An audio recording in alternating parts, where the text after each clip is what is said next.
ఇర్మియా 1వ అధ్యాయము 4 నుంచి. యెహోవా వాక్కు నాకు ప్రత్యక్షమై ఎలాగూ సెలవిచ్చెను, గర్భములో నేను నిన్ను రూపింపక మునిపే నిన్నెరిగితిని, నీవు గర్భము నుండి బయలు పడక మునిపే నేను నిన్ను ప్రతిష్ఠించి తిని, జనములకు ప్రవక్తగా నిన్ను నియమించి తిని. అందుకు అయ్యో ప్రభువగు యెహోవా, చిత్తగించుము, నేను బాలుడనే, మాటలాడుటకు నాకు శక్తి చాలదని నేననగా, యెహోవా నాకెలాగూ సెలవిచ్చెను, నేను బాలుడనని అనవద్దు, నేను నిన్ను పంపివారు యొద్దకు నువ్వు పోవలెను, నీకు ఆజ్ఞాపించిన సంగతులన్నీ చెప్పవలెను. వారికి భయపడకము, నిన్ను విడిపించుటకు నేను నీకు తోడై ఉన్నాను. ఇదే యెహోవా వాక్కు. అప్పుడు యెహోవా చేయి చాపి నా నోరు ముట్టి ఇలాగ సెలవిచ్చెను, ఇదిగో నేను నీ నోట నా మాటలు ఉంచి ఉన్నాను, పెళ్ళగించుటకును, విరుగగొట్టుటకును, నశింపజేయుటకును, పడద్రోయుటకును, కట్టుటకును, నాటుటకును నేను ఈ దినమున జనముల మీదను రాజ్యముల మీదను నిన్ను నియమించి ఉన్నాను. దేవునికి స్తోత్రం. ప్రార్థన చేసుకుందాం. తలవంచండి. పరిశుద్ధుడా, ప్రేమ నమ్మకం కలిగిన మా పరలోకపు తండ్రి, మీకు వందనాలు, స్తుతులు, స్తోత్రాలు చెల్లిస్తున్నాను. నీ మహాకృపను బట్టి, మీరు ఇచ్చిన అవకాశాన్ని బట్టి స్తోత్రాలు. నీ బిడ్డలను మీ చేతులకు అప్పగించుకున్నాను, వింటున్న బిడ్డలను మీ చేతులకు అప్పగించుకున్నాను. మరి ముఖ్యంగా ప్రభా, ఎంతమంది అయితే యూట్యూబ్లో చూస్తున్నారో వారి నిమిత్తం కూడా ప్రభా మీ పాద సన్నిధికి వస్తున్నాను.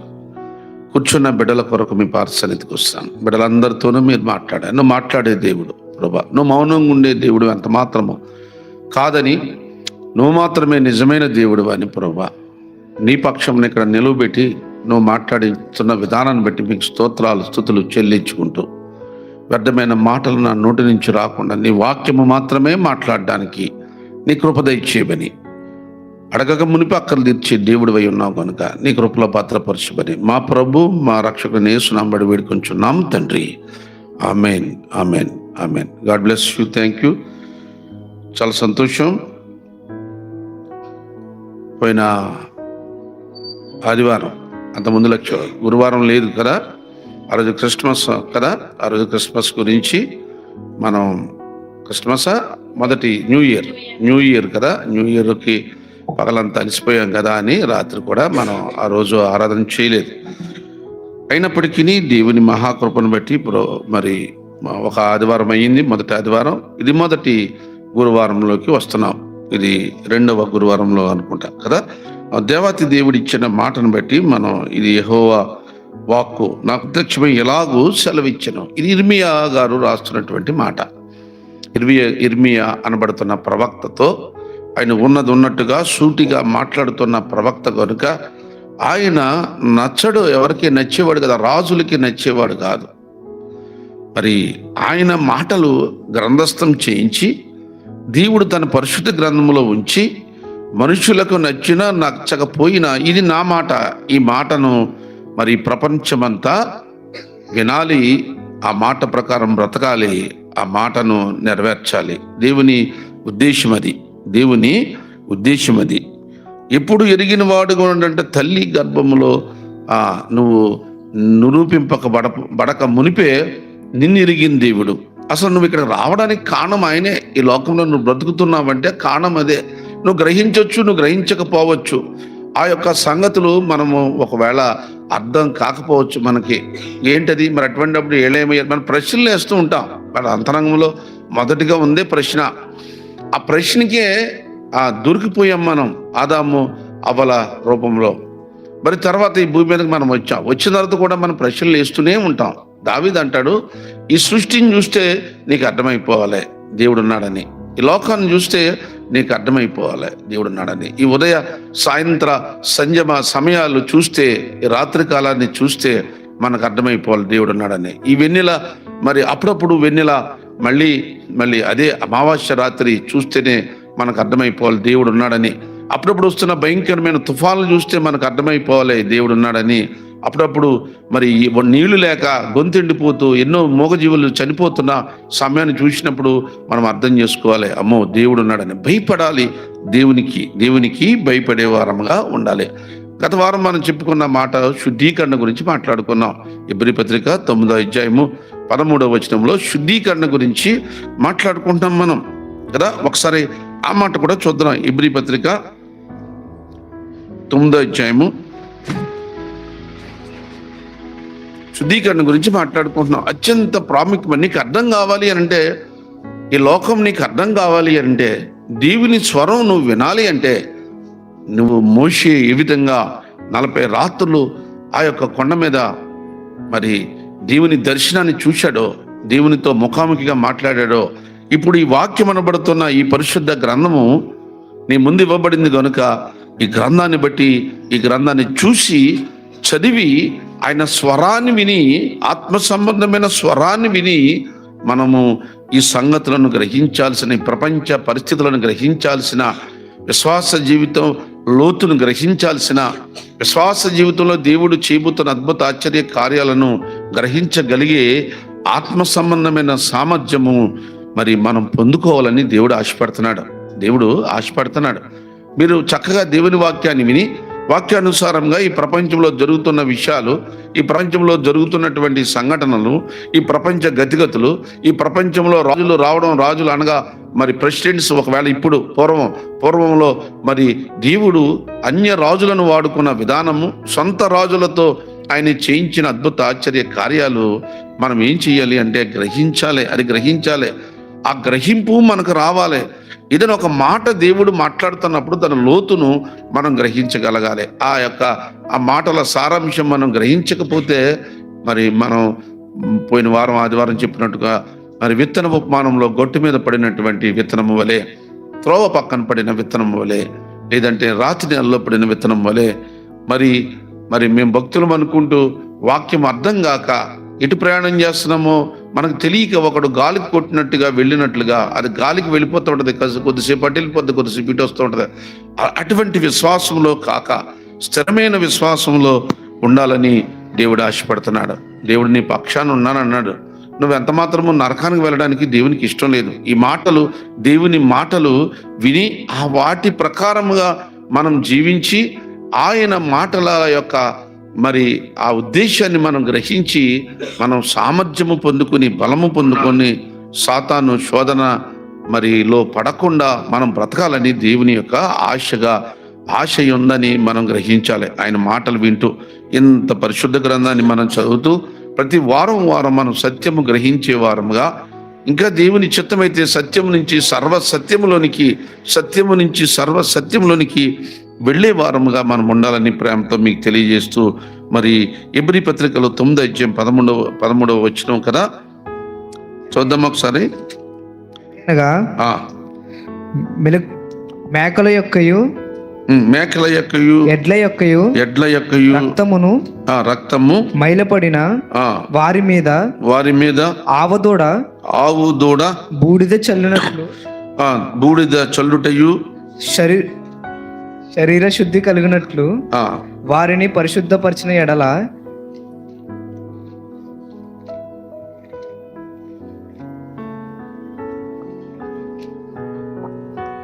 చదవండి.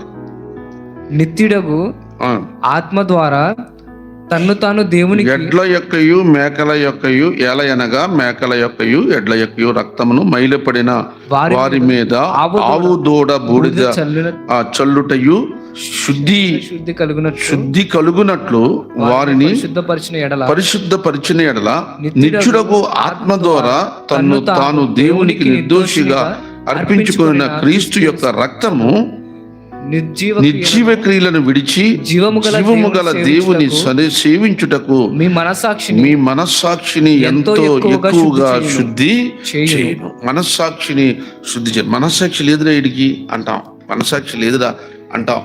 ఎందుకు మనస్సాక్షి లేదు అని అంటే, మన వలన ఒకవేళ మేలు పొంది మనలకు కీడు చేసినప్పుడు, ఒరే ఆడికి అంత మేలు చేశాను, అరే నాకు కీడు చేస్తున్నాడు అని మనం బాధపడిపోతూ అడిగి మనస్సాక్షి లేదురా అంటూ ఉంటాం. ఇక దేవుడు సెలవిచ్చిన మాట ఏంటంటే మరి నిర్జీవ క్రియలను విడచి జీవము గల దేవుని సేవించుటకు మీ మనస్సాక్షిని ఎంతో ఎక్కువగా శుద్ధి చేయను. శుద్ధి జరగాలి అంటే నీ మనస్సాక్షికి శుద్ధి జరగాలి. ఎక్కడ జరగాలి? మనస్సాక్షికి శుద్ధి జరగాలి. దాని గురించి మరి రోమా పత్రికలో రోమీలకు రాస్తూ పౌలు గారు ఏమంటాడంటే 2వ అధ్యాయము రోమీలకు రాస్తూ 2వ అధ్యాయము 28వ వచనం చూద్దాం. 27, 28, 29 వచనాలు ఒకసారి చూద్దాం. రోమాపత్రిక 2వ అధ్యాయము 27,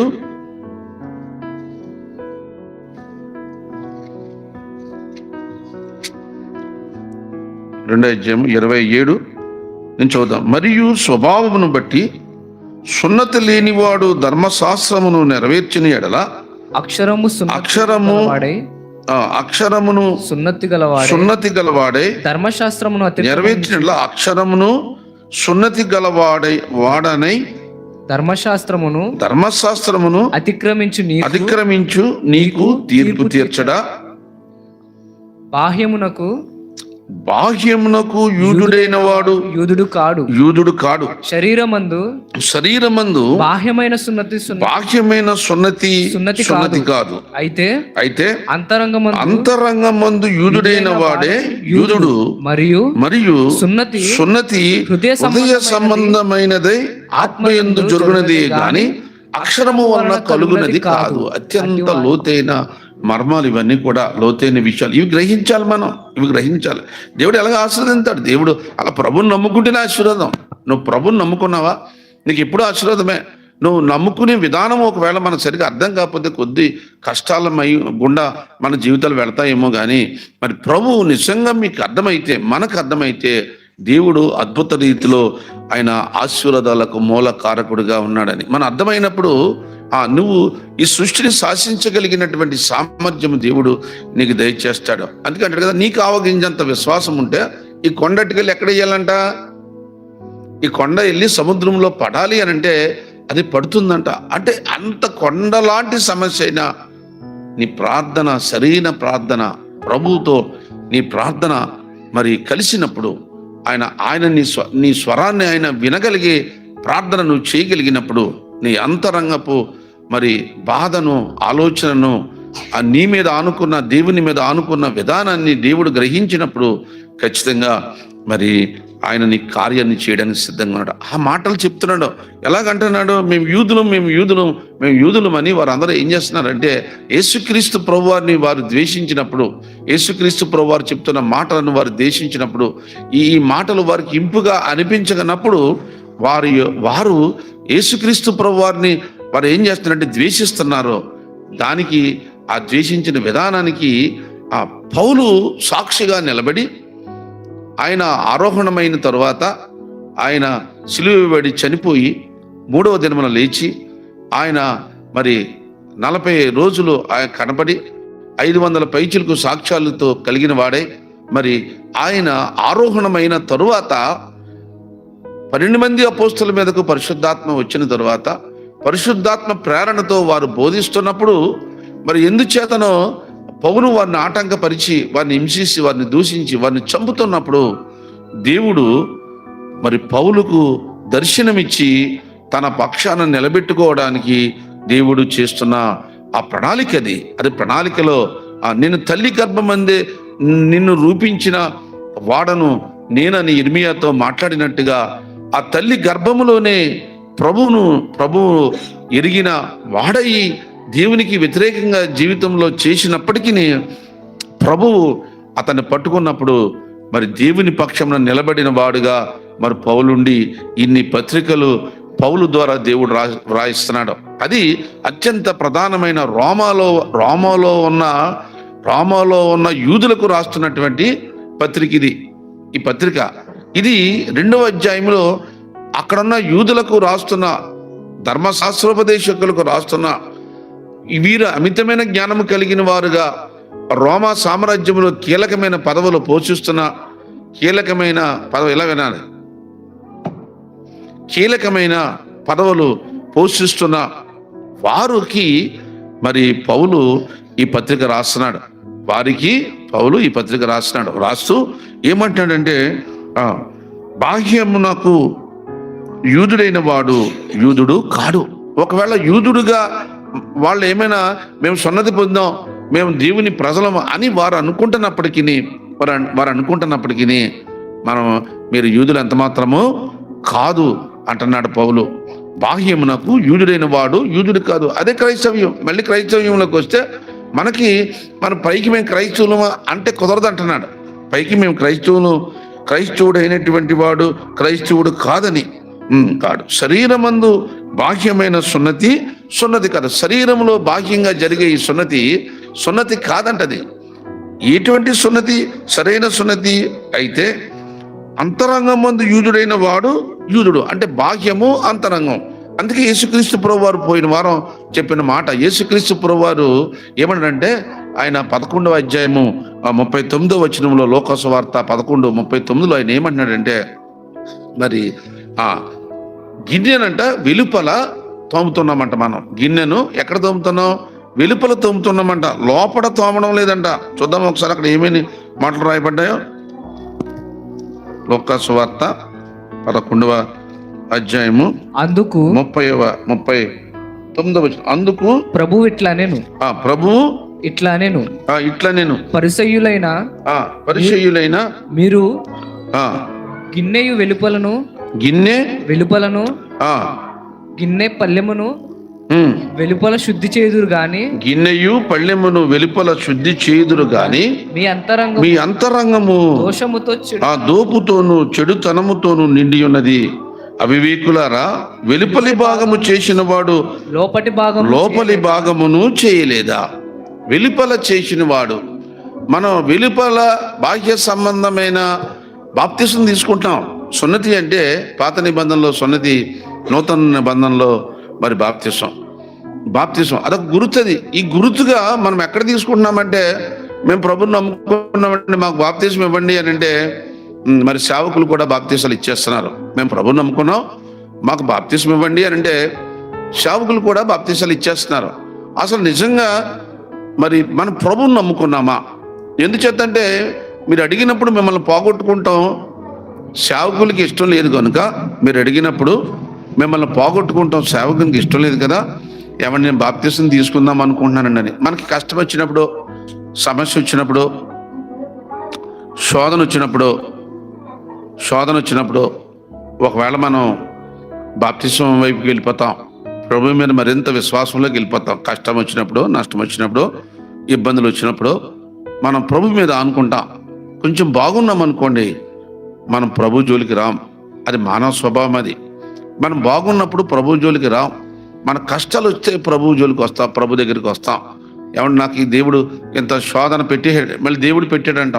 మనం శోధనలో పడిపోయి మనం శోధన తెచ్చుకుని మనం ఏమంటామంటే, దేవుడే ఈ శోధన నాకు ఇచ్చాడు. దేవుడు నీకు శోధన ఇస్తాడు. ఎప్పుడు ఇస్తాడో నేను పరీక్షించడానికి ఇస్తాడు.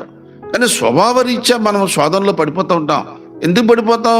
మనం లోక సంబంధులుగా ఉన్నాం కాబట్టి లోకంలో కొన్ని శోధనలో మనం కూరుకుపోతూ ఉంటాం, ఓడిపోతూ ఉంటాం, బలహీన పడిపోతూ ఉంటాం, అనారోగ్యవంతులం అయిపోతూ ఉంటాం, ఆర్థికంగా నష్టపోతూ ఉంటాం, బంధుమిత్రులను పోగొట్టుకుంటూ ఉంటాం. ఒకసారి లేని సమస్యను మన మీదకి తెచ్చుకుంటూ ఉంటాం. ప్రియమైన దేవుని సంగమా, దాని గురించి ఏమని చెప్తున్నాడు? నిజంగా శోధన దేవుడు అప్పుడప్పుడు ఇస్తాడు.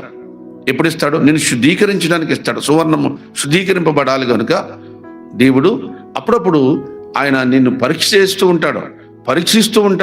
ఆ పరీక్షలో మనం ఏమవ్వాలంటే, ప్రభువుకి మరింత సామీప్యంగా రావాలి, ప్రభువుకి మరింత దగ్గరికి రావాలి. ప్రభువు దగ్గర నుంచి కార్యాన్ని మనం పొందుకునేటట్టుగా మన విశ్వాస జీవితం ఉండాలి.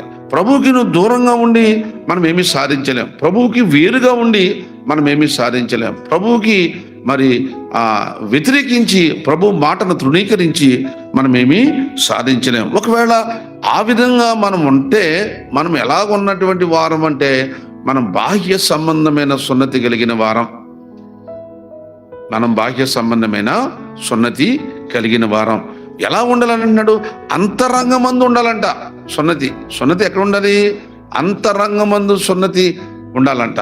అంటే అంతరంగమందు నీకు బాప్తిసం ఉండాలి. ఈ నూతన నిబంధన క్రమంలో ఇప్పుడు ఏమంటే అంతరంగమందు మనం సున్నతి కలిగిన వారముగా ఉండాలి. ఇప్పుడు ఏమవుతుంది అంటే గిన్నె వెలుపల శుభ్రపరుస్తున్నాం. గిన్నెయు పళ్ళెమియు ఎక్కడ శుద్ధీకరిస్తున్నాం? మనం వెలుపల శుద్ధీకరిస్తున్నాం. దానివల్ల ఏమవుతుంది? శుద్ధి చేయుదురు కానీ మీ అంతరంగము దోపుతోనూ చెడుతనముతోనూ నిండి ఉన్నది. అవివేకులారా, వెలుపల భాగమును చేసిన వాడు లోపలి భాగమును చేయలేదా? కాగా మీకు కలిగినది ధర్మము చేయడి, అప్పుడు మీకు అన్నీ శుద్ధిగా ఉండును. అంటే ఇది ఎక్కడ దేని గురించి మాట్లాడుతున్న మాటలు అంటే మరి అంతరంగంలో దేవునికి ఇవ్వడానికి ఇష్టపడని వారి గురించి, అంతరంగంలో మరి అంతరంగాన్ని దేవునికి ఇవ్వని వారి గురించి. ఇది డబ్బు గురించి మాటలు ఉండవు ఇక్కడ. నూతన నిబంధనలో ధనం గురించి మాటలు ఉండవు. నూతన నిబంధనలో ధనం ఇచ్చి ప్రార్థన చేస్తే మీ కార్యం జరుగుతుంది అని అంటే అది క్రమం కాదు. అది బైబిల్లో లేదు, అసలు ఆ విధానమే లేదు. మా దగ్గర ఏమీ లేదు. అపోస్తులు అంటారు, పేతురు అంటాడు, మా దగ్గర వెండి బంగారాలు లేవు, కానీ మేము యేసు నామములో లేచి నడువు అంటే చక్కని లేచి నడిచి దిగ్గున ఆ పదం లేచి నడిచి దేవుణ్ణి మహిమపరిచిన వాడిగా కుంటివాడిని గురించి వ్రాయబడింది. అంటే దేవునికి ధనముతో సంబంధం లేదు. ఆయన ఇచ్చిన కానుక ఈ కార్యక్రమాలు నడవాలి కనుక సంఘ క్షేమాభివృద్ధి నిమిత్తం కానుకే తప్ప దేవునికి ఇచ్చి ముందుగా దేవునికి ఇచ్చి మనం ఎప్పుడూ పొందుకోలేం. రోమపత్రికలో ఆ మాట ఉంటుంది, ఆ దేవునికి ముందుగా ఇచ్చి ప్రతిఫలము పొందగలవాడెవడు? మనకు తెలియక మనం మాట్లాడుతాం. నూతన నిబంధన క్రమం కొంచెం వేరుగా ఉంటుంది. ఆ సత్యాన్ని మనం గ్రహించే వారముగా ఉండాలి. అయితే బాహ్య సంబంధమైన సున్నతి కాదంట, అంతరంగమందు సున్నతి అంట. కాబట్టి ప్రియమైన దేవుని పిల్లారా, అంతరంగమందు నీకు సున్నతి ఉండాలి. నువ్వు ఎవరిని ప్రేమించలేని వాడుగా ఉంటే నువ్వు అంతరంగమందు నువ్వు బాప్తిసం పొందినటువంటి వాడు కాదు. బాహ్యమునకు ఒకవేళ క్రైస్తవుడిగా ఉంటున్నామేమో, అంతరంగమందు మనం క్రైస్తవులుగా లేమేమో. ఒకవేళ మనము అంతరంగమందు క్రైస్తవుడు ఎలాగ ఉండాలి అన్నప్పుడు ఆత్మఫలాలను మనం గుర్తు చేసుకోవాలి. ఆత్మఫలాల ప్రకారంగా మనం బ్రతకాలి. ప్రేమ అత్యంత ప్రాముఖ్యమైనది. ప్రేమ, నిరీక్షణ, విశ్వాసము, ఈ మూడు అత్యంత ఫలదాయకమైనటువంటి విశ్వాస జాబితాలోకి వస్తుంది కనుక ప్రేమ కలిగిన వారముగా